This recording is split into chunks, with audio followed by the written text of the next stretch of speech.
Peuple congolais, mon peuple, ça fait au moins plus de 20 ans d'années que l'Est de notre pays, la République démocratique du Congo, est au niveau maximal d'une crise d'ampleur historique. Ça fait plus de vingtaine d'années que l'Est de la RDC est affecté par des violences inhumaines et insupportables. Par simple estimation, des millions de personnes sont tuées, des millions de femmes sont violées et violentées, sans compter ceux qui sont restés handicapés et orphelins. Des familles sont divisées et même effacées de la surface de la terre. Certains parents sont victimes de viols commis par leurs propres enfants sous l'imposition de l'ennemi. Certains sont même agressés sexuellement en présence de leurs enfants. Il est tragique de constater que certains bébés se retrouvent à garder la tétine de leur mère décapitée dans leur bouche. Ce qui souligne l'horreur et la cruauté des conséquences de la guerre sur les familles de l'Est dans mon pays, la RDC. Il y a de nos frères et nos familles de l'Est qui passent par des moments de traumatisme psychologique grave en raison des violences et de la peur constante, des pertes des proches et de l'incertitude quant à l'avenir. Certaines guerres entraînent une instabilité économique et sociale. Il y a ceux qui manquent de nourriture, des logements et même des soins de santé. Ça doit cesser. Mes frères de l'Est, mon peuple de l'Est de mon pays, la RDC. Cependant, je tiens à vous rappeler que vous n'êtes pas seuls dans cette épreuve. Mes pensées et mes prières vous accompagnent en cette période difficile. Restez forts, restez unis et gardez espoir. Ensemble, restons unis et continuons à lutter pour la paix et la justice. Ça doit cesser.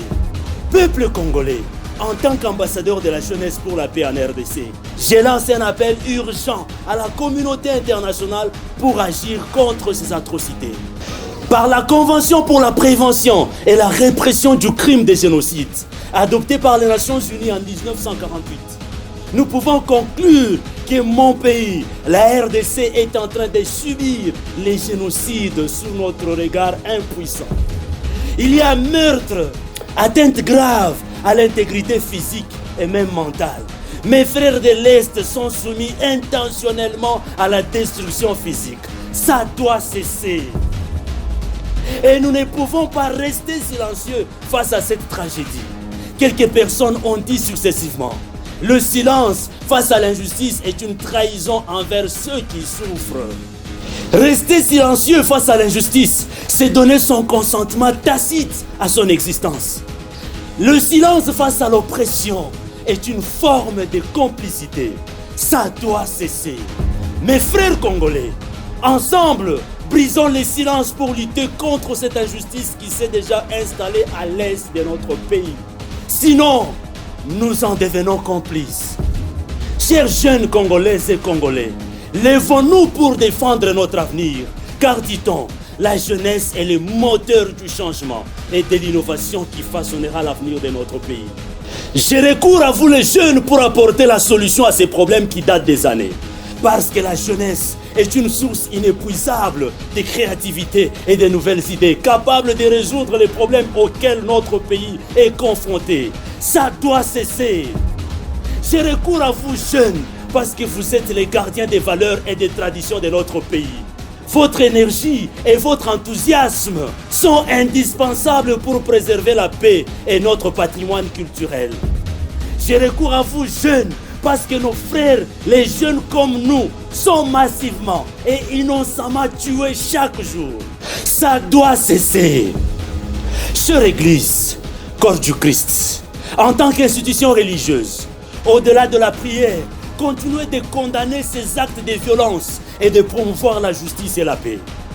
Continuez de sensibiliser le fidèle et la société civile sur les horreurs qui se déroulent à l'est de notre pays et appelez à des actions pour y mettre fin.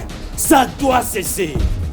Chers leaders d'opinion, continuez à utiliser vos plateformes médiatiques, vos réseaux sociaux et autres canaux pour informer, éduquer et sensibiliser la population sur les atrocités et les tueries qui se déroulent en RDC. Continuez de dénoncer publiquement les actions de violence et d'injustice commises dans notre pays pour attirer encore l'attention de la communauté internationale. Continuez de mobiliser le public en organisant des manifestations, des campagnes de sensibilisation, des pétitions et d'autres actions pour appeler à une intervention internationale et à une résolution pacifique de ces conflits que subit notre pays. Ça doit cesser. Cher gouvernement congolais de la RDC, au-delà de la sécurité et de la protection des personnes vivant dans les zones touchées par les horreurs, qu'est-ce que tu fais d'autre pour mettre fin à ces actes de violence, pour arrêter les auteurs des crimes et pour protéger les civils vulnérables et en particulier les enfants? Tu as déjà enquêté sur ces barbaries. Tu as déjà identifié le responsable de ces actes. Qu'est-ce que tu as fait d'autre? Chers membres du gouvernement national de mon pays, ce n'est plus le temps pour vous de faire le geste des activistes pour montrer au monde votre niveau de lâcheté. Mais vous devez agir et continuellement travailler avec la communauté internationale, y compris d'autres gouvernements, organisations régionales et internationales, pour obtenir une assistance et un soutien en matière de sécurité, de justice et de protection des droits de l'homme. Vous avez suffisamment joué un grand rôle dans la promotion du dialogue et de la réconciliation entre les différents groupes impliqués dans ces conflits. Qu'est-ce que vous avez fait d'autre? Ça doit cesser. Chères autorités de la communauté internationale, nous, peuple congolais de la RDC, nous ne sentons pas votre implication dans cette affaire. Vous êtes sous silence comme si vous êtes complice ou directement impliqué dans ces exactions.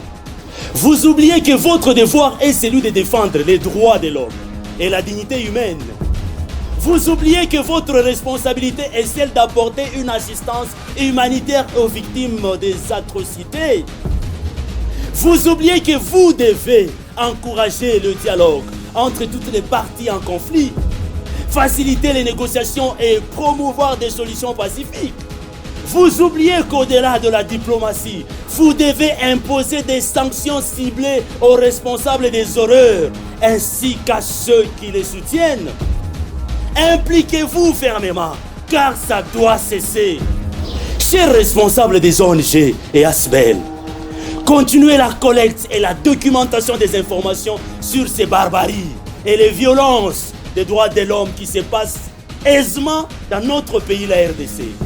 Continuez d'apporter les secours d'urgence, de fournir des soins médicaux, de la nourriture, de l'eau potable, des abris temporaires et le soutien psychosocial aux victimes de ces barbaries.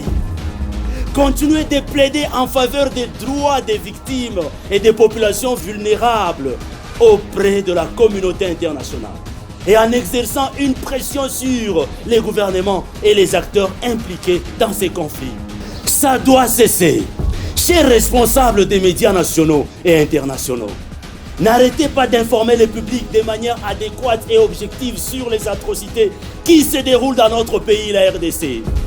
N'arrêtez pas de faire preuve de professionnalisme dans la collecte, la vérification et la diffusion de l'information sur les violences, les tueries et les conséquences humanitaires. Continuez de donner foi aux victimes et aux témoins de ces infamies. Continuez de dénoncer les actes d'injustice et de violence des droits de l'homme en RDC. Continuez de jouer le rôle de contre-pouvoir en mettant en question des discours officiels et en mettant en évidence les vérités cachées. Ça doit cesser. Continuez de sensibiliser et de mobiliser l'opinion publique en exposant ces atrocités et en suscitant des réactions de solidarité et d'empathie. Continuez de sensibiliser le public aux souffrances des populations touchées, notamment les enfants orphelins, et encourager l'engagement citoyen en faveur de la paix, de la justice et de la protection des droits humains. Ça doit cesser. Chers médias, continuez d'exercer une pression sur la communauté internationale en dénonçant son silence ou son inaction face aux horreurs que vive mon peuple à l'est de la RDC. Continuez d'informer le public sur les rôles des actes régionaux ou internationaux présumément impliqués, soutenus ou complices des violences des droits de l'homme. Ça doit cesser. À tous les courageux militaires congolais qui se battent sans relâche pour instaurer la paix dans l'est de la RDC, je tiens à vous dire que votre dévouement et votre bravoure ne passe pas inaperçu. Vous êtes les héros qui défendent notre pays et protègent nos concitoyens innocents. Nous vous soutenons de tout cœur dans votre mission difficile et dangereuse. Restez forts, restez unis et sachez que nous sommes reconnaissants pour tout ce que vous faites pour notre nation. Que Dieu vous protège et vous guide dans votre mission noble. Ça doit cesser. Je m'adresse maintenant à la terre congolaise. Ma terre, la terre de nos ancêtres. Écoute ma voix, terre. Tu as suffisamment avalé ta propre progéniture. Il est temps que tu arrêtes d'avaler ton propre peuple. Je te donne le pouvoir et l'autorisation d'avaler maintenant tout ennemi de ton peuple. Il est temps que tu avales tous les ennemis et les complices de cette nation. Ouvre-toi et avale-le au nom de Jésus-Christ. Ça doit cesser. Congolaises et Congolais, je suis Congolais, tu es Congolais, nous sommes Congolais. Face à ces atrocités que subit notre pays, rejoignez-moi dans ce combat pour la paix et la justice en partageant ces messages. Car ça doit cesser.